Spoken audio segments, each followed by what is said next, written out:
F آئی اے کے سابق D G Bashir Memon کی جانب سے عمران خان پر سنگین الزامات لگائے جانے کے بعد وزیر اعظم نے دباؤ میں آتے ہوئے اپنی پوزیشن واضح کرنے کی کوشش کی ہے اور کہا ہے کہ انہوں نے خواجہ محمد آصف کے سوا بشیر میمن کو کبھی کسی کے خلاف کیس دائر کرنے کا نہیں کہا۔ یاد رہے کہ بشیر میمن نے ایک انٹرویو میں الزام لگایا تھا کہ وزیر اعظم عمران خان نے انہیں نہ صرف سپریم کورٹ کے سینئر ترین جج جسٹس قاضی فائز عیسیٰ کے خلاف منی لانڈرنگ کے الزامات پر کیس درج کرنے کو کہا تھا، بلکہ نواز شریف، شہباز شریف اور مریم نواز کے خلاف بھی کیسز فائل کرنے کو کہا تھا۔ وزیر اعظم نے 29 اپریل کو خود پر لگے الزامات کی وضاحت دینے کے لیے صحافیوں کے گروپ سے ملاقات کی اور تفصیلی گفتگو کی۔ وزیر اعظم نے بشیر میمن کے الزامات کو مسترد کیا۔ جیو نیوز سے منسلک سینئر صحافی شہزاد اقبال کے مطابق وزیر اعظم نے ملاقات میں اکثر باتوں کو خفیہ رکھنے اور ریکارڈ پر نہ لانے کی درخواست کی، لیکن بشیر میمن کے معاملے پر انہوں نے کھل کر بات کی۔ وزیر اعظم نے بشیر میمن کے تمام الزامات کو بے بنیاد قرار دیتے ہوئے کہا کہ سابق ڈی جی ایف آئی اے بشیر میمن کو میری یا حکومت کی جانب سے کبھی فائز عیسیٰ کے خلاف کوئی کیس درج کرنے کو نہیں کہا گیا۔ وزیر اعظم نے یہ بھی واضح کیا کہ انہوں نے کبھی بھی خاتون اول بشرا بی بی کی تصویر کے معاملے پر بشیر میمن کو مریم نواز کے خلاف دہشت گردی کا مقدمہ بنانے کا نہیں کہا۔ ان کا کہنا تھا کہ میں نے بشیر کو خواجہ آصف کے سوا مسلم لیگ نون یا پیپلز پارٹی کے کسی اور رہنما کے خلاف کیس کرنے یا تحقیقات کرنے کا نہیں کہا۔ وزیر اعظم نے تسلیم کیا کہ خواجہ محمد آصف کے حوالے سے بشیر میمن کو یہ بات کہی گئی تھی کہ وہ چیک کرے کہ کیسے ایک شخص غیر ملکی اقامہ رکھتا ہے، تنخواہ لیتا ہے اور اس کے باوجود وہ وزیر دفاع اور وزیر خارجہ کے عہدے پر رہتا ہے،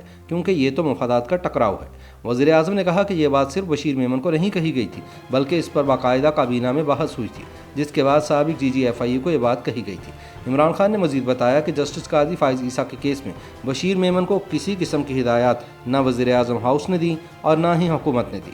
خیال رہے کہ گزشتہ دنوں وفاقی تحقیقاتی ادارے ایف آئی اے کے سابق ڈائریکٹر جنرل بشیر میمن نے وزیر اعظم اور حکومت پر دباؤ ڈال کر مخالفین کے خلاف مقدمات بنوانے سمیت سنگین الزامات عائد کیے تھے۔ انہوں نے جیو نیوز کے پروگرام میں گفتگو کرتے ہوئے الزام لگایا تھا کہ وزیر اعظم ہاؤس میں وزیر اعظم عمران خان، ان کے مشیر برائے احتساب داخلہ بیرسٹر مرزا شہزاد اکبر اور وفاقی وزیر قانون بیرسٹر ڈاکٹر فروغ نسیم سے ملاقات ہوئی، جہاں انہوں نے جسٹس قاضی فائز عیسیٰ کے خلاف مقدمہ بنانے کے لیے دباؤ ڈالا تھا۔ بشیر میمن نے کہا تھا کہ میں نے جسٹس قاضی فائز عیسیٰ کے خلاف مقدمہ دائر کرنے سے انکار کر دیا تھا اور کہا تھا کہ بطور ایک ادارہ اپنی ساکھ خراب نہیں کر سکتے۔ انہوں نے انکشاف کیا تھا کہ خاص طور پر مسلم لیگ نون کے صدر شہباز شریف اور نائب صدر مریم نواز کے خلاف مقدمات بنانے پر دباؤ ڈالا جاتا تھا۔ بشیر میمن نے کہا تھا کہ شہباز شریف کے بیٹے اور کیپٹن ریٹائرڈ صفدر سمیت دیگر مسلم لیگ نون کے رہنماؤں کے خلاف مقدمات کے لیے کہا گیا، جبکہ مریم نواز کے حوالے سے 3 مختلف اوقات میں دہشت گردی کا مقدمہ درج کرنے کا کہا گیا۔ انہوں نے بتایا تھا کہ جب سوشل میڈیا پر خاتون اول بشرا بی بی کی تصویر سامنے آئی اور جج ارشد ملک سے متعلق ویڈیو اسکینڈل میں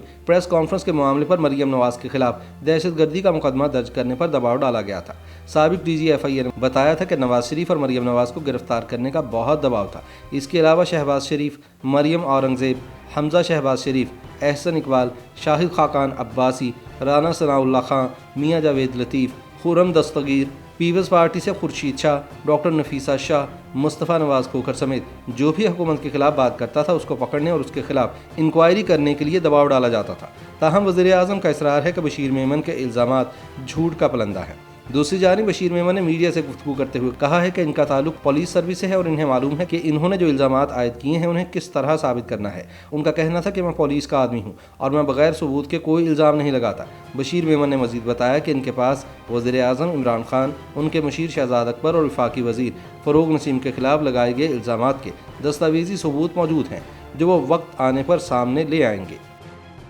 YouTube پر گوگلی نیوز دیکھنے کے لیے youtube.com کی سرچ بار میں googly news T V type کریں۔ گوگلی نیوز کے پیج پر سرخ رنگ کے سبسکرپشن والے بٹن پر کلک کرنا نہ بھولیے۔ YouTube پیج پر اپلوڈ ہونے والی ویڈیوز سے باخبر رہنے کے لیے بیل آئیکن پر کلک کیجیے۔ آپ کو ہر نئی ویڈیو کے بارے میں نوٹیفیکیشن موصول ہو جائے گا۔